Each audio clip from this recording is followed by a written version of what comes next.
কলকাতা সহ প্রায় সমগ্র দক্ষিণবঙ্গ জুড়ে অবিরাম বৃষ্টি। এরকম বর্ষা দিনে সাধারণত অলসতা গ্রাস করে। আবার কিছু মানুষ কংক্রিটের জঙ্গল ছেড়ে গ্রাম বাংলার বর্ষা গায়ে মেখে নিতে বেরিয়ে পড়েন। এই যেমন আমি আজ বেরিয়ে পড়েছি। ছোটবেলায় কম বেশি আমরা সবাই রচনা লিখেছি একটি বর্ষণমুখর দিন। ধরে নিন সেই রচনাটাই অডিও ভিজুয়াল মাধ্যমে আপনাদের সামনে তুলে দিচ্ছি। যদিও ছোটবেলার লেখাগুলোয় সবার প্রায় একই রকম গল্প থাকতো। আজকের গল্প কিন্তু সেই ছক মেনে খিচুড়ি ডিম ভাজা খাওয়ার গল্প নয়। বর্ষার ছক ভাঙা এই গল্পে দেখবেন বর্ষণ সিক্ত গ্রাম বাংলার রূপ, মানুষের নদীমাতৃক কর্মজীবনের এক টুকরো কোলাজ এবং ঝিরঝিরে বৃষ্টিতে সমুদ্রের ঢেউয়ের ওঠানামা। চলুন তবে আজকের বৃষ্টি ভেজা গল্প শুরু করা যাক। বালিগঞ্জ স্টেশনে ভোর 5:30টাতেই মুষলধারে বৃষ্টি। আমাদের ট্রেন শিয়ালদহ থেকে ভোর 5:20 ছেড়ে আসা নামখানা লোকাল। হ্যাঁ, যাচ্ছি নামখানা। 7টা নাগাদ ট্রেন লক্ষ্মীকান্তপুর স্টেশনে পৌঁছে গেল। ট্রেন এখানে বেশ কিছুক্ষণ দাঁড়ায়। হোয়ার ইজ মাই ট্রেনে কিন্তু শিয়ালদহ থেকে নামখানা পর্যন্ত সরাসরি ট্রেন দেখায় না। প্রথমে শিয়ালদহ থেকে লক্ষ্মীকান্তপুর সার্চ করতে হবে, তারপর আবার লক্ষ্মীকান্তপুর থেকে নামখানা। যদিও দিনের বেশ কিছু ট্রেন কিন্তু সরাসরি শিয়ালদহ থেকে নামখানা যায়, যেমন আমাদের এই ট্রেনটা যাবে। এই রকম একটা প্রয়োজনীয় অ্যাপে কেন এই সমস্যাটা রয়েছে জানি না। লক্ষ্মীকান্তপুর ছাড়লেই আসল মজা শুরু। লক্ষ্মীকান্তপুরের পর সিঙ্গেল লাইন হলেও ট্রেনের গতিবেগ অনেক সময়ই 100 ছুঁয়ে যাচ্ছে। আর বর্ষার প্রকৃতির যে সবুজ সতেজ রূপ দেখতে আসা, সেটাও কিন্তু এই লক্ষ্মীকান্তপুরের পর থেকেই শুরু হচ্ছে। যারা এই ভিডিও দেখছেন তাদের অনুরোধ করব, নিজেদের গাড়ি থাকলেও আপনারা নামখানা বা বকখালি গেলে অবশ্যই ট্রেনে আসুন। আমার সড়ক পথেও নামখানা যাওয়ার অভিজ্ঞতা আছে, তাই নিশ্চিত হয়ে বলছি এই ট্রেন লাইনের সৌন্দর্যতা গাড়ির রাস্তায় কিন্তু নেই।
পৌঁছে গেলাম নামখানা। এই ট্রেনটির নির্ধারিত সময় ছিল সকাল 7:58। এসে পৌঁছালো আধ ঘন্টা লেটে। স্টেশন থেকে বেরোলেই টোটো স্ট্যান্ড। বকখালি সহ অন্যান্য আরও ট্যুরিস্ট স্পটগুলোর প্যাকেজ নিয়ে এনারা ট্রেনে আসা যাত্রীদের ঘিরে ধরেন। এদের রেট কিন্তু অনেকটাই বেশি। স্টেশন থেকে 300-400 মিটার হেঁটে মেন রাস্তায় গিয়ে টোটো ধরলে ভাড়া অনেকটা কম হবে। তাছাড়া বকখালি যাওয়ার জন্য পর্যাপ্ত সরকারি বেসরকারি বাসও পাবেন। এটা হাতানিয়া দোয়ানিয়া নদী। 2019-এর আগে পর্যন্ত বকখালি যেতে গেলে এইখানে নৌকায় নদী পেরোতে হতো। 7ই মার্চ 2019-এ হাতানিয়া দোয়ানিয়া সেতুর উদ্বোধন হয়। আজ আমাদের প্ল্যান ছিল নামখানা থেকে ভেসেলে বেনুবন যাওয়ার। বেনুবন গঙ্গাসাগর দ্বীপের একটি জেটিঘাট, যেখান থেকে কপিলমুনির আশ্রম 12 কিলোমিটার মতো। কিন্তু দুর্যোগপূর্ণ আবহাওয়ার কারণে নামখানা পৌঁছে জানতে পারলাম সেই ভেসেল বন্ধ। কিছুটা আশাহত হলাম তো বটেই।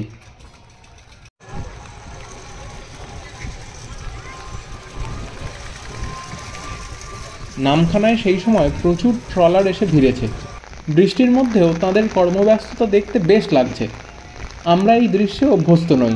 চোখে যা কিছু নতুন সেগুলো হয়তো অনেকের কাছেই দৈনন্দিন জীবনের একটা অংশ মাত্র, কিন্তু আমাদের কাছে সেটা উপভোগ করার মতোই দৃশ্য। ভিডিও এডিট করার সময় ইচ্ছা করেই এখানে কোনো ব্যাকগ্রাউন্ড মিউজিক দিলাম না, যাতে বৃষ্টির শব্দের সাথে কর্মব্যস্ত মানুষদের কোলাহলের শব্দ মিশে জায়গাটির অথেন্টিসিটি আপনারা অনুভব করতে পারেন।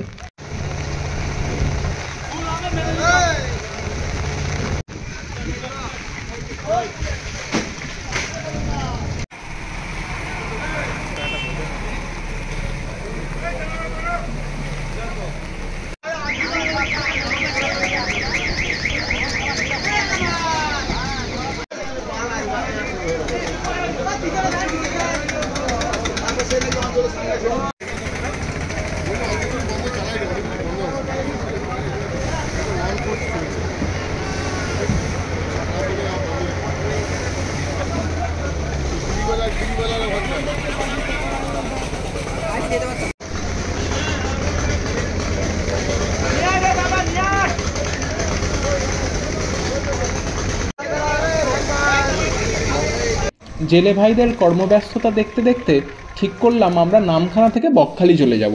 তার আগে প্রাতরাশ সেরে নেওয়ার পালা।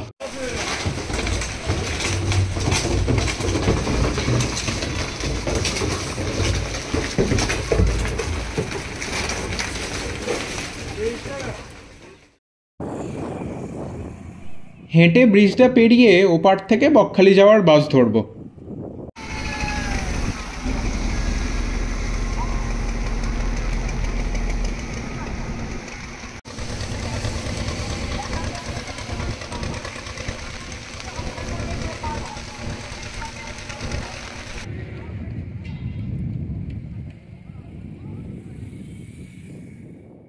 ব্রিজ পেরিয়ে বেশিক্ষণ অপেক্ষা করতে হয়নি, ফাঁকা বাস পাওয়া গেছে। নামখানা থেকে বকখালি 25 কিলোমিটার রাস্তা, সময় লাগে আধ ঘন্টা থেকে 40 মিনিট। বাস ভাড়া 28 টাকা। ও হ্যাঁ, আগে বলা হয়নি, শিয়ালদহ থেকে নামখানা ট্রেনের ভাড়া 25 টাকা। চিন্তা করতে পারছেন, কলকাতা থেকে মাত্র 53 টাকায় পৌঁছে যাওয়া যায় সমুদ্রের ধারে।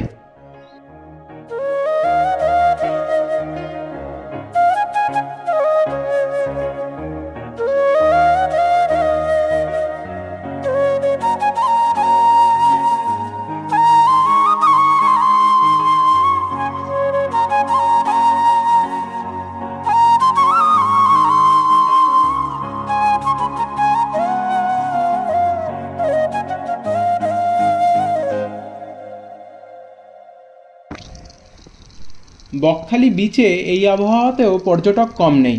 আমরা সি বিচ থেকে ডান দিকে অর্থাৎ ফ্রেজারগঞ্জের দিকে বেশ কিছুটা হেঁটে আসার পর এরকম কংক্রিটের বাঁধ পেলাম, তার ওপর ইট পাতা দারুণ সুন্দর রাস্তা।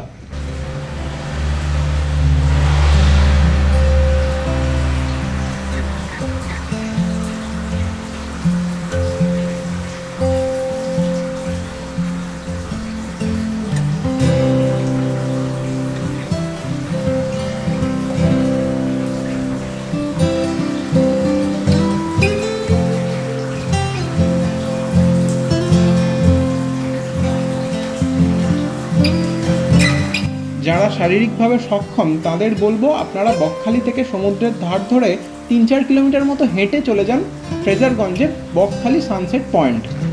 বকখালিতে টোটোওয়ালারা প্যাকেজ ট্যুর করান সব সি বিচগুলোতে, কিন্তু সেই ট্যুর হবে মেন রাস্তা দিয়ে। শুধু বিচে পৌঁছলেই তবে সমুদ্রের দেখা পাওয়া যাবে। কোস্টাল ট্রেইলটা যদি হেঁটে যেতে পারেন তবেই সমুদ্রকে সর্বক্ষণ পাশে পাবেন।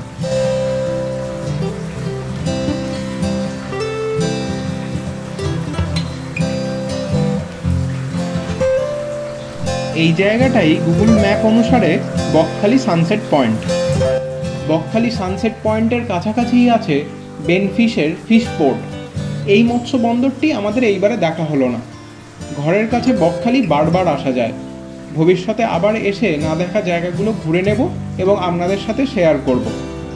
আজ যে উদ্দেশ্য নিয়ে বেরিয়েছিলাম, অর্থাৎ বর্ষার রূপ দেখা, সেটা দারুণভাবেই পূরণ হলেও একথা বলতেই হয়।